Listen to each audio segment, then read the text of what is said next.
हम स्वागत करते हैं केंद्र सरकार के इस बिल का, जिसमें उन्होंने स्पष्ट तौर पे कहा है कि अगर कोई भी राजनेता किसी सीरियस क्राइम में 30 दिन या 30 दिन से ज़्यादा जेल में रहता है तो उसको अपनी कुर्सी से इस्तीफा देना पड़ेगा। कहावत है कि खुदा गंजे को नाखून न दे।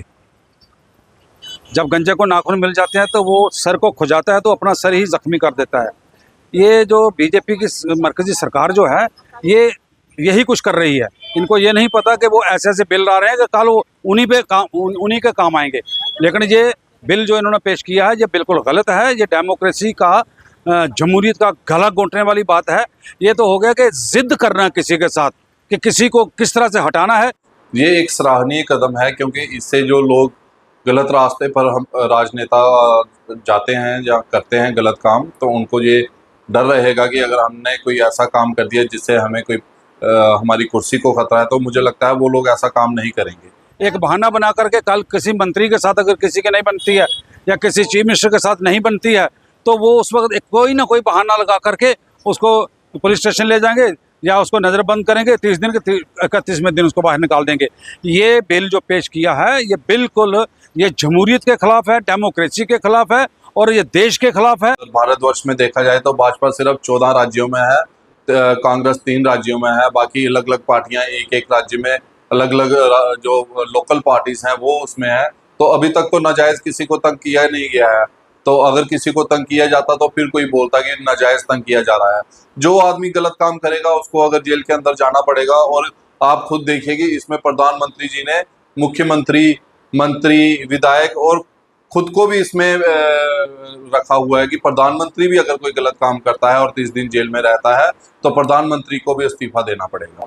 इनको सख्त से सख्त कानून बनाना चाहिए रेप के खिलाफ, सख्त से सख्त कानून बनाना चाहिए कत्ल के खिलाफ, सख्त से सख्त कानून बनाना चाहिए क्राइम के खिलाफ। ये क्राइम के खिलाफ नहीं, ये सियासी टस्सरबाजी जो है, ये सियासी बदले लेने के लिए जो कानून बना रहे हैं ये इन्हीं के काम आने वाले हैं।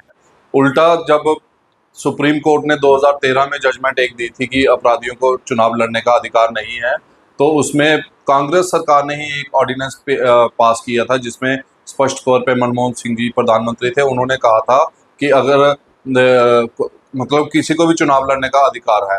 तो उस समय जो आज हमारे लीडर ऑफ अपोजिशन है राहुल गांधी जी, उन्होंने उस समय इसका विरोध किया था और अपनी ही सरकार का ऑर्डिनेंस उन्होंने फाड़ा था।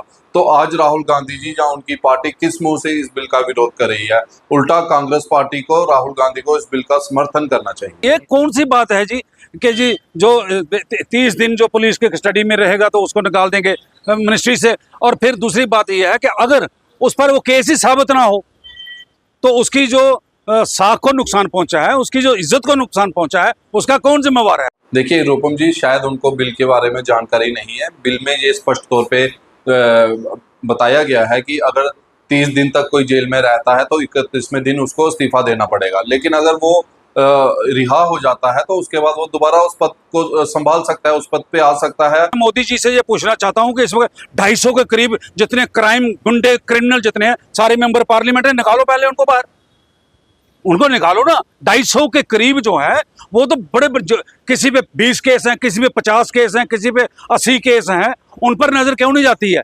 आगे जो करेगा, पीछे आपने जो गफले घोटाले जो किए हैं, जो कत्ल किए हैं, जो पीछे आप उसकी वो माफी है सबको, क्योंकि आपकी सरकार है। देखिए विपक्ष का काम है इल्जाम लगाना। विपक्ष अपना काम कर रहा है क्योंकि सबसे ज्यादा डर जो है वो विपक्ष को ही है। विपक्ष के लोग कोई ना कोई गलत काम, आपने देखा था 2014 से पहले कितने घोटाले हुए थे, आज तक उनकी जो है कार्रवाई चल रही है। तो अगर सबसे ज़्यादा खतरा है तो वो विपक्ष को ही है। इसलिए वो मनगढ़ंत जो इल्ज़ाम एनडीए सरकार पर लगा रही है, मोदी जी पर लगा रही है।